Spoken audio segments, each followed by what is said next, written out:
Lorsqu'on parle de perte de poids, très rapidement vient à table le sujet du sport.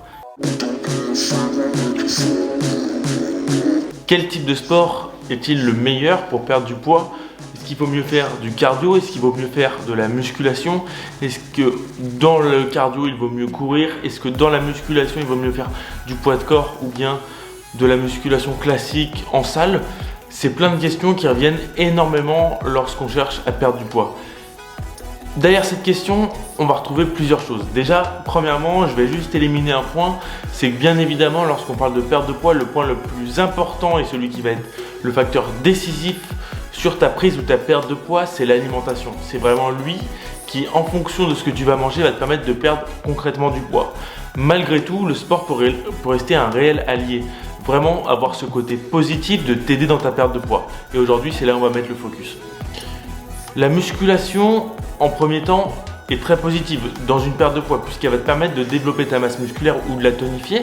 Et par conséquent, avec une masse musculaire plus tonique, plus conséquente, tu vas tout simplement pouvoir brûler plus d'énergie puisque les muscles demandent de l'énergie pour fonctionner, donc des calories, et donc ton métabolisme va petit à petit légèrement augmenter. Ça, c'est l'aspect positif de la musculation à long terme. Bien évidemment, en plus de ça, sur du court terme, la musculation va te permettre tout simplement de brûler les calories durant l'effort, comme n'importe quel type de sport ou d'activité en tout genre. Maintenant, lorsqu'on je pense sur le cas du cardio par exemple, avec du running, du vélo ou peu importe, le cardio peut aussi s'assimiler à de la marche, à des randonnées, etc. L'avantage selon moi du cardio, il va être multiple aussi. Bien évidemment de brûler des calories, en fonction de l'intensité, de la durée de l'entraînement, etc. Parfois plus que sur une séance de musculation nette. Le cardio va souvent être vu de façon positive ou négative en fonction de ce que tu entends autour de toi, pour la simple et bonne raison que le cardio va moins te donner de volume musculaire et donc moins te donner cette capacité à brûler du muscle. C'est-à-dire que si jamais tu cours, tu vas travailler tes jambes, mais rarement le haut du corps. Bien évidemment, si ton objectif est sportif et un objectif de performance, je vais t'inviter à jumeler la musculation et le cardio pour la simple et bonne raison que la musculation viendra compléter le cardio et t'aider dans ta performance dans la structure. Ça, c'était la courte parenthèse.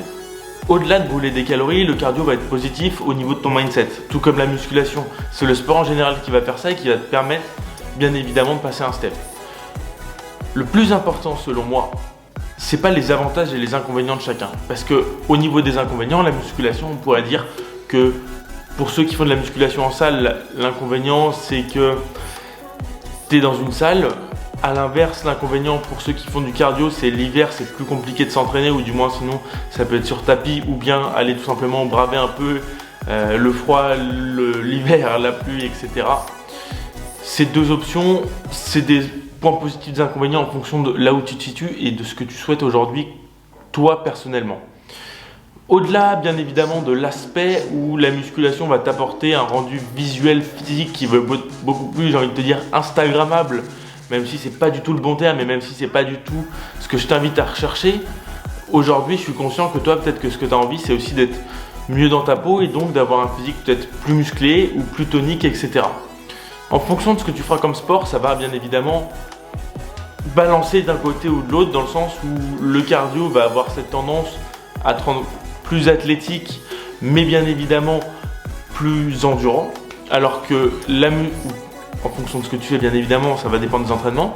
Alors que la musculation va pouvoir te donner plus de volume. Si jamais tu es un mec qui va avoir plus de pecs, ça va pas être en faisant du vélo ou de la course à pied que tu vas gagner au niveau des pectoraux. A l'inverse, si tu es une femme, si tu veux un gros fessier bombé, c'est pareil, ça va pas être en courant que tu vas l'avoir. Par contre, il ne faut pas oublier que le cardio va quand même t'apporter des points très positifs si tu cherches à mincir, t'affiner.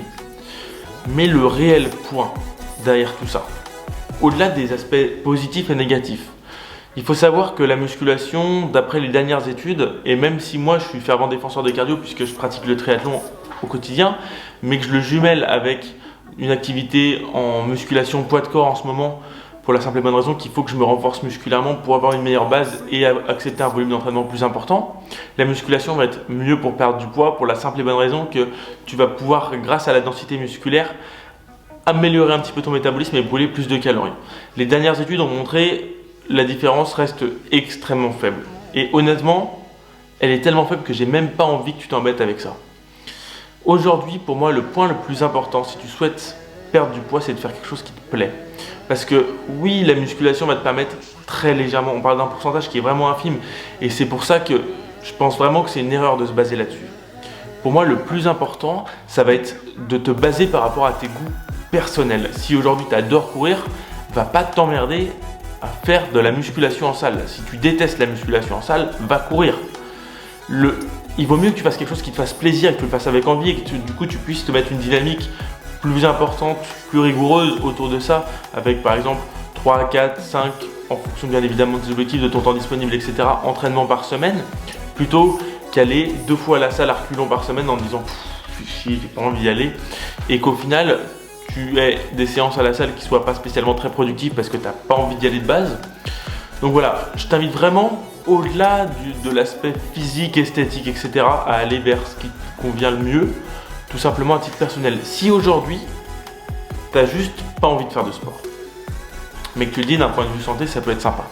Je t'inviterais plutôt à te diriger vers tout simplement de la musculation poids de corps sous forme de HIIT, donc High Intensity Interval Training. C'est des entraînements qui sont relativement courts, on parle de 15-30 minutes maxi en moyenne, qui vont être faits la grande majorité du temps sans accessoires. Tu as juste besoin de ton corps et d'un sol correct pour que tu puisses sauter dessus. Et grâce à ça, tu vas pouvoir brûler un maximum de calories en un temps réduit. Ça va tout simplement déjà te décharger un petit peu de la charge mentale de passer 1 heure ou 1h20 à la salle, ou bien d'aller courir pendant 1 heure ou 30 minutes, etc. De la même façon, il ne faut pas que tu te donnes des objectifs trop importants. Si tu souhaites commencer aujourd'hui la course à pied ou le cardio, il va bien falloir que tu commences petit à petit, et donc commencer par des petites séances de course à pied, alterner marche, course à pied, etc. C'est très bien. 20 minutes, 30 minutes, il n'y a pas besoin de courir 1 heure pour brûler du gras. Ça, c'est un gros mythe. Pour finir cette vidéo, j'ai envie de t'aiguiller un petit peu vers les types de sports que tu pourrais faire. Si aujourd'hui, tu cherches tout simplement un petit peu ta voie dans ce flou d'informations et que tu as entendu dire que la musculation était mieux, qu'ensuite le street workout, calisthénie, musculation poids de corps, ou bien que tu as entendu que le cardio c'était top, etc. Essaie de te demander aujourd'hui qu'est-ce que tu préfères. Tu préfères t'entraîner dehors, braver un petit peu les températures, le froid, la pluie, etc. Te charger un peu mentalement aussi, parce que pour faire du cardio et de l'endurance longue, il faut se charger mentalement, ou bien te lancer un challenge. Ça peut être aussi le moment de te dire tiens, dans 2 ans j'ai envie de courir un marathon, tiens dans 2 ans j'ai envie de faire un Ironman, tiens dans...